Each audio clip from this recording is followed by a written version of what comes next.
Graça e paz. Hoje nós vamos falar a respeito da quinta igreja. Nós estamos falando sobre as 7 igrejas da Ásia, que está aqui no início de Apocalipse, Apocalipse 2. E nós já falamos a respeito, né, da igreja de Éfeso, que é a igreja do primeiro século, né, a igreja que perdeu, né, o primeiro amor, e a gente fala um pouquinho sobre isso. Depois nós falamos sobre a igreja de Esmirna, que é a igreja que representa mais ou menos o período do ano 100 ao ano 312 depois de Cristo. Foi a igreja que sofreu uma grande perseguição por parte dos romanos, né, dos judaizantes. É aquela igreja que foi onde os cristãos eram lançados na cova dos leões, onde os cristãos eram feitos tochas vivas, onde os cristãos eram decapitados, eram mortos, né, das mais variadas formas, por amor a Cristo, por amor ao Evangelho. E graças, né, a esse grande amor que começa, né, tão pequeno lá com os 12 apóstolos, a palavra do Senhor chegou até nós. E ele vem falando sobre essas 7 igrejas. Essas 7 igrejas, elas representam a totalidade da igreja na terra, desde a igreja, né, do primeiro século, depois de Cristo. Estou falando da igreja depois de Cristo, a igreja que nasceu no dia do Pentecoste, que nasceu tão pequena, né, mas que alcançou toda a terra. Glória a Deus por isso. E também falamos, né, sobre a igreja de Pérgamo, a terceira igreja, e a igreja de Tiatira. Falamos, né, nos 2 vídeos passados. Essa igreja representa a fase mais triste, né, da igreja, que foi a fase do ano 313 depois de Cristo até o ano 1517. Foi a junção da igreja com o Estado. Quando a igreja deixa de ser perseguida, porque o imperador romano se converte, né, entre aspas, por motivos políticos, por alguns motivos dele, ele se converte, só que não se converte totalmente. E aí as pessoas começam a se converter por status, né? Já que o imperador ele passou, né, para essa religião, né? Eu também vou. Só que não se converteram de coração, trouxeram para dentro da igreja todo tipo de paganismo, né, que havia na época, os deuses pagãos dele. E a igreja se torna, então, a igreja, né, católica apostólica romana. No ano 538 houve uma ordem, né, Justiniano, do imperador Justiniano, que todo aquele que não se rendesse à fé católica, ele seria morto. Então nós sabemos, né, que dos horrores da Inquisição que houve, né, os hereges sendo queimados na fogueira. Houve também naquela época, né, a proibição do casamento, dos sacerdotes, eles não podiam mais se casar, então entrou, né, muita imoralidade, a gente sabe, e também, né, a idolatria e tudo isso, né, a ganância. E a igreja foi vivendo aquele período ali em que ela juntou com o Estado, que na verdade a igreja se tornou até mais poderosa do que o Estado, e fez todos os desmandos dela até que chegou o período em 1517, o Lutero, né, ele se revolta por causa da venda de indulgências, que era a venda do perdão pelos pecados. E aí ele começa, né, querer uma reforma, e ele começa esse movimento para que houvesse uma reforma na igreja católica, mas ele foi excomungado. E aí começou, então, a ter, né, como fala, o protestante. Eles falam protestante, que somos nós hoje, né, os cristãos evangélicos, porque Lutero protestou. E até então ninguém tinha acesso à Bíblia, né, a Bíblia só tinha acesso mesmo os sacerdotes romanos, católicos, e mesmo assim as missas eram feitas em latim, ou seja, o povo não tinha conhecimento nenhum. E aí, a partir daí, Lutero começou a traduzir a Bíblia, primeiro, né, no alemão, e depois foram tendo as traduções até chegar hoje, né, a Bíblia acho que é traduzida em todas as línguas, né, do mundo. E agora nós chegamos aqui na quinta carta, que é a carta à igreja de Sardes. E o Senhor fala assim: e ao anjo da igreja que está em Sardes, escreve: isso diz o que tem os 7 Espíritos de Deus, as 7 estrelas e as 7 estrelas. Conheça as tuas obras, que tem nomes de que vives e está morto. Seja vigilante e confirme os restantes que estavam para morrer, porque não achei as tuas obras perfeitas diante de Deus. Lembra-te, pois, dos que têm recebido, do que tens recebido e ouvido, e guarda-o, e arrepende-te. E se não vigiares, verei sobre ti como um ladrão, e não saberão em que hora sobre ti virei.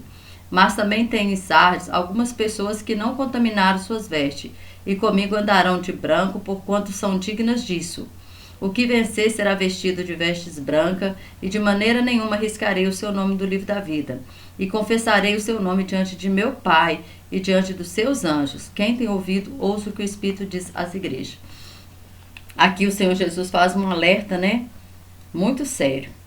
Primeira coisa, ele se identifica como aquele que tem os 7 espíritos. Lá em Isaías 11, 2 fala, né, sobre esses 7 espíritos, que é o Espírito do Senhor, o Espírito da sabedoria, o Espírito de inteligência, o Espírito de conselho, o Espírito de fortaleza, Espírito de conhecimento e Espírito de temor do Senhor. 7 quer dizer completo. Então ele está dizendo, olha, eu sou aquele que tem a plenitude do Espírito. E ele diz assim, e que tem as 7 estrelas. As estrelas, né, nós sabemos que são os ministros do Evangelho. Os ministros. Eu tenho, né, os 7 espíritos para derramar sobre os espíritos, a plenitude do Espírito. Só que eu conheço as tuas obras, que tem nome de que vives, né, que vives, mas está morto. Morto. Quantas vezes, né? A igreja em Sardes talvez fosse uma igreja que tivesse, né, muitos departamentos, uma igreja que as pessoas olhavam e via muito movimento, muitos cultos, vamos dizer assim, muitas programações. Só que Deus olhava para ela e falava assim, olha, você está morta. Você está morta. E quantas vezes, né, a gente tem que se policiar. Nós temos que nos policiar. Principalmente, né, quem gosta muito de ter muitos cargos na igreja, muitos afazeres, nós precisamos nos policiar, porque às vezes nós fazemos muita coisa, mas estamos mortos, porque o nosso relacionamento com Deus quase que não existe, porque o tempo que às vezes a gente gasta em fazer a obra, em estar, né, ali, ocupando o nosso tempo todo com aquilo, rouba de nós o tempo de nós termos intimidade com o Senhor, de nós estarmos mesmo vivendo de acordo com a vontade do Senhor, porque Deus, ele não quer o nosso serviço, o Senhor quer a nós, Deus quer o nosso coração. Então, as nossas obras, o Senhor, ele tem que achar elas perfeitas. Por isso que Deus, ele dá a cada um, né, segundo aquilo que é útil, segundo a capacidade de cada um, mas porém, a obra do Senhor nunca pode substituir o Senhor. Muitas pessoas estão substituindo o Senhor pela obra do Senhor, e nós temos que vigiar nisso. Nós temos que vigiar nisso. O Senhor fala assim, vigiai. E aqui ele está mandando a igreja vigiar nisso. Você tem fama que você está viva, mas você não está viva, você está morta. Parece viva para os homens. Anda, tem programação, tem ministérios, mas está morta. Como que Deus será que ele está olhando hoje para as nossas vidas, para a igreja de hoje, né, que tem tantos ministérios, que tem tanta coisa nova, que tem trazido tanta novidade para a igreja, sei lá, tanta coisa. Mas será que é para Deus mesmo? E nós temos que nos policiar, então nós temos que olhar, porque a palavra, ela é para mim, ela é para você. A palavra é para mim, que estou aqui falando, e é para você que está aí ouvindo, a palavra são para nós. E nós temos que vigiar nisso. Nós temos que vigiar muito mesmo. Qual que é a intenção do meu coração? Porque Deus, ele olha, é a intenção do nosso coração. Como eu disse, né, para a primeira igreja que eu preguei o primeiro vídeo que eu fiz sobre a igreja de Éfeso. Éfeso, ele tinha trabalho, Éfeso era uma igreja que tinha conhecimento, mas Éfeso não tinha amor. Aí Deus falou assim, arrepende-te, senão virei sobre ti e tirarei o teu castiçal. E foi o que aconteceu. A igreja deixou de existir lá. Por quê? Porque o amor é o que tem que nos motivar a fazer a obra do Senhor.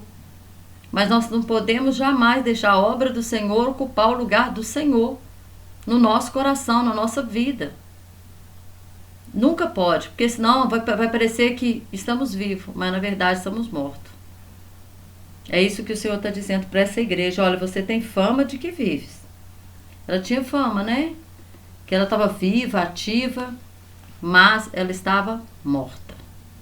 Essa igreja, ela representa a igreja do ano 1517 até o ano de 1700. Foi uma igreja depois, logo quando está acontecendo a reforma, né? Logo no inicinho ali, quando começa a reforma. O movimento da reforma ele foi mais de obtenção política do que religiosa. Surgiram, neste período, discórdia entre os reformadores e as denominações. Houve muita discórdia entre presbiterianos e congregacionais. Então foi aquele período de transição. Foi aquele período, né, em que começou-se a reforma e que eles estavam mais preocupados, né, com a política, com a aparência, com estatutos, com muita coisa. E menos preocupado com a obra do Senhor, com o Evangelho. Só que Deus fala olha, para essa igreja morta, Jesus fala assim, olha, eu estou aqui e eu tenho remédio em abundância, porque o único que pode fazer viver é o Espírito. É o Espírito que traz vida. A palavra de Deus fala lá em Efésios 2, 1 e 2, né? Que nós estávamos mortos em nossas ofensas e pecados, mas o Senhor nos vivificou, estando nós mortos em ofensas e pecados. Quem que nos vivifica? O Espírito Santo. Nós estávamos mortos antes de aceitar Jesus. Quando aceitamos Jesus, nos tornamos templo do Espírito Santo. Ou seja, quem trouxe a vida até nós? O Espírito Santo que trouxe a vida até nós. É que nos trouxe vida, que trouxe vida para o nosso espírito. E é o nosso espírito que comunica com Deus. E o que acontece? Às vezes o nosso corpo, ele fica ocupado o dia todo. Nós pregamos, nós damos aula, nós temos compromisso lá na igreja, nós fazemos isso, nós fazemos aquilo. Mas o nosso espírito, ele está em comunhão com Deus o tempo inteiro. Nós estamos buscando a Deus em primeiro lugar mesmo. Se nós fizermos uma autoanálise, Deus ele está realmente em primeiro lugar na nossa vida. Nós temos buscado Ele mesmo em primeiro lugar. Ou se Ele olhar para mim, para você hoje, Ele vai dizer, olha, se as pessoas, o homem olhar para você, vai falar que você é bênção demais. Nossa, Deus, bênção pura. Mas eu olho e eu sondo os corações. Eu vejo o que está por trás da sua ação. O que está por trás da tua ação?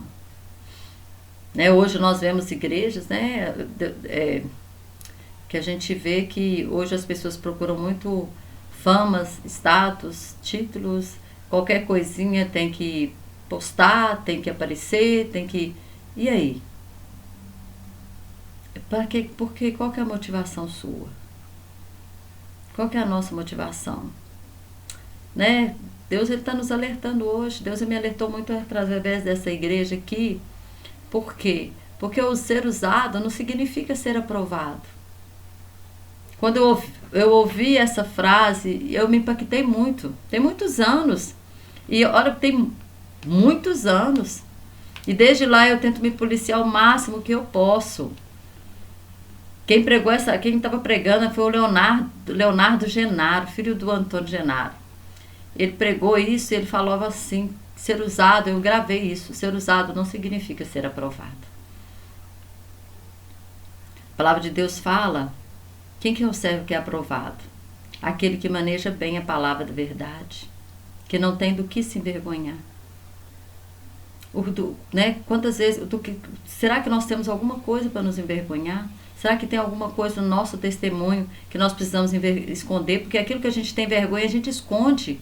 Será que tem alguma coisa que nós precisamos, que nós não somos realmente transparentes, que nós escondemos das pessoas? Fulano, nossa, eu não posso saber disso, isso não pode vir à tona, porque vai manchar. E aí as pessoas adoram usar aquele termo que diz assim, olha para Jesus, não olha para mim não, eu sou falho.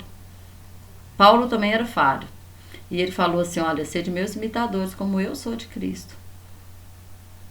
Nós temos que dar motivo para as pessoas serem nossas imitadoras. Nós temos que dar motivo para as pessoas olharem para nós e sentir em nós o bom perfume de Cristo. De olhar para nós e não ver uma pessoa morta, mas ver uma pessoa viva, cheia do Espírito Santo. Porque uma pessoa cheia do Espírito Santo, ela transmite vida, ela transborda vida, porque o Espírito Santo é vida. Se eu sou cheia do Espírito Santo, eu tenho que transbordar a vida, e onde eu estiver, eu tenho que levar a vida para aqueles que estão mortos, para aqueles que estão, né, prestes a morrer. E essa igreja, né, Deus fala com ele assim, olha, ser vigilante e confirma os restantes que estavam para morrer, porque não achei as tuas obras perfeitas diante de Deus. Não achei as tuas obras perfeitas. Naquele dia, muitos vão dizer para Jesus assim, olha, em teu nome eu preguei, em teu nome eu curei, em teu nome eu expulsei demônios. O Senhor vai dizer, apartai-vos de mim, maldito, eu nem vos conheço. Tinham obras, mas não tinham o dono da obra. Não tinha o dono da obra. Recebeu o dom de Deus, recebeu o dom. Mas o que eles fizeram com o dom? É isso aí. Às vezes nós temos dom, mas o que nós temos feito com os dons e talentos que o Senhor tem nos dado? Hoje foi pregado na minha igreja sobre a preciosidade, o bom depósito, que está lá em 2 Timóteo 1, verso 14, o bom depósito. Qual que é esse bom depósito? O Evangelho. O Evangelho. E aí Paulo fala, eu não me envergonho do Evangelho de Deus, porque é o poder de Deus para a vida daqueles que creem, para todos aqueles que creem. É poder de Deus. E muitas vezes nós temos, será que nos envergonhado? Temos nos conformado com situações, com a vida que as pessoas têm levado e temos nos calado, porque quem cala consente. E quando a gente pensa nisso, é complicado, né? Porque quem cala, consente. E aí, Deus ainda fala para essa igreja, lembra-te, pois, do que tens recebido e ouvido, e guarda-o, e arrepende-te. E se não vigiares, virei a ti, sobre ti como ladrão, e não saberá a hora que virei. É interessante que eu estava vendo a história dessa igreja, dessa cidade, né? Desculpa, da cidade de Filadélfia. E a cidade, desculpa, não é Filadélfia, né, gente? É Sardes, desculpa, Sardes. Essa cidade, ela foi fortificada, né? Ela era uma cidade muito fortificada.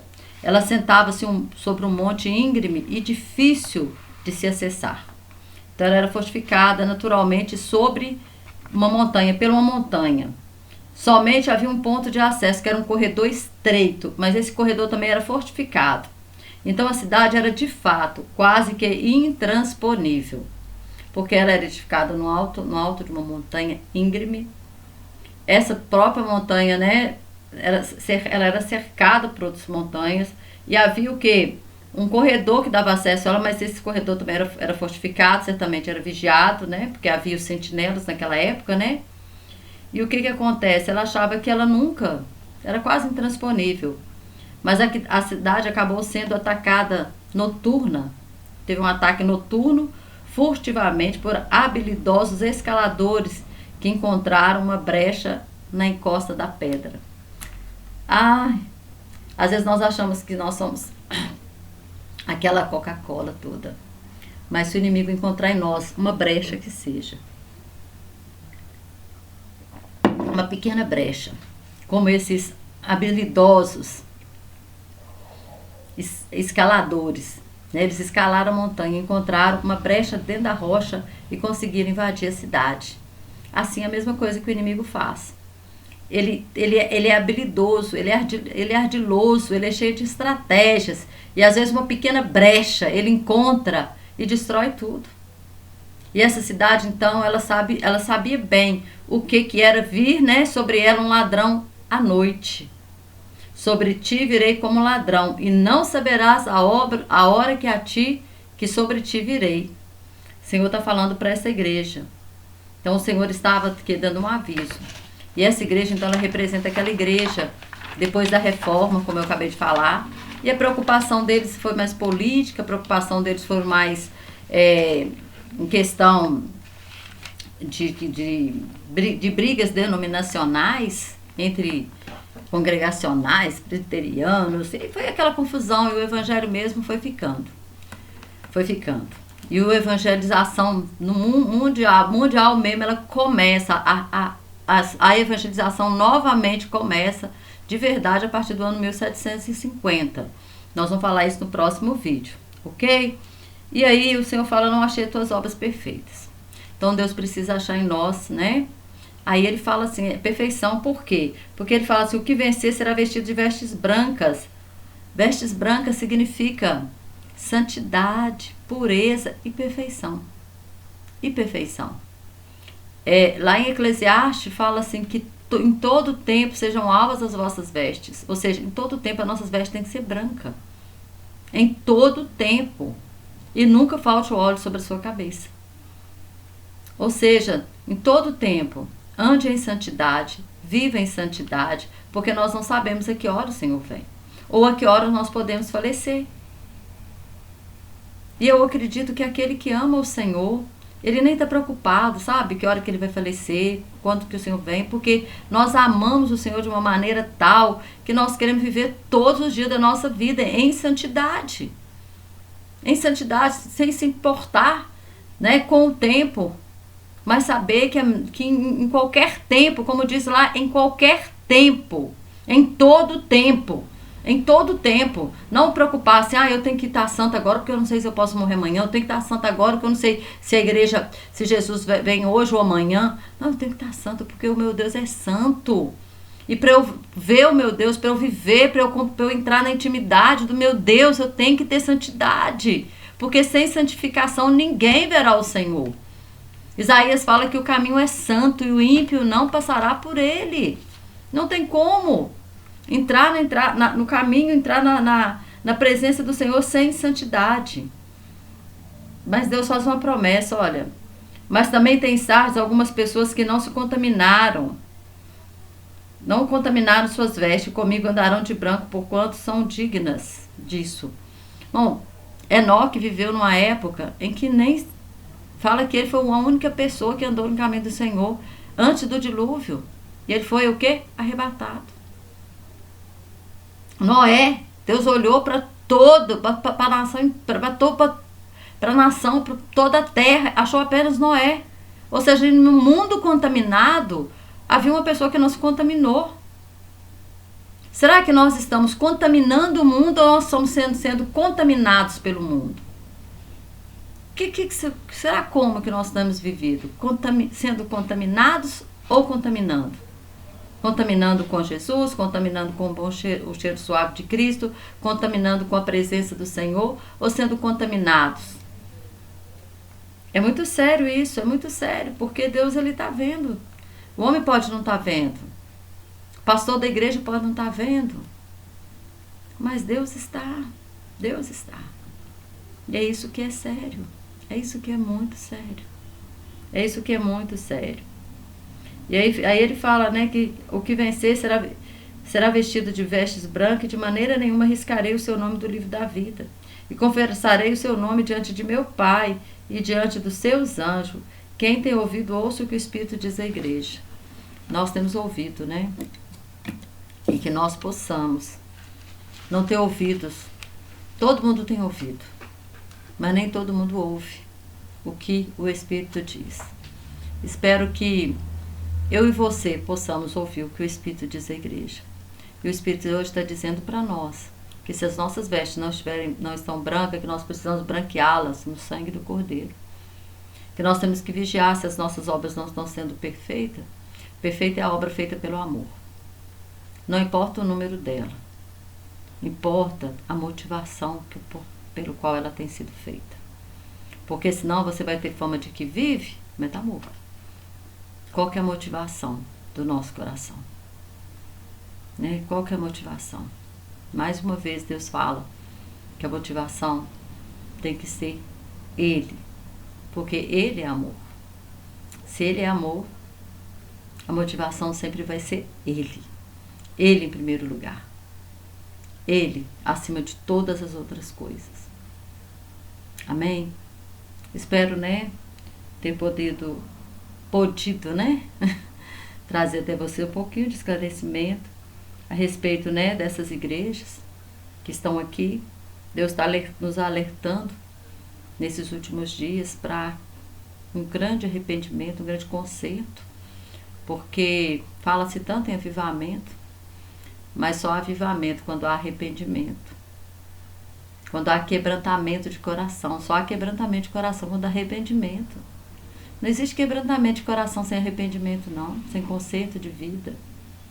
Não existe. Então que o Senhor possa continuar falando no teu coração e trazendo, né,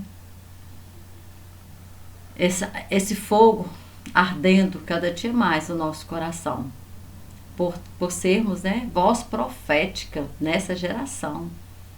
Eu creio que nós somos a última geração, somos a geração do arrebatamento. Então que nós possamos viver para a glória desse nome do Senhor Jesus. Amém? Que o Senhor continue falando o teu coração, e estarei gravando, né, sobre as duas últimas igrejas.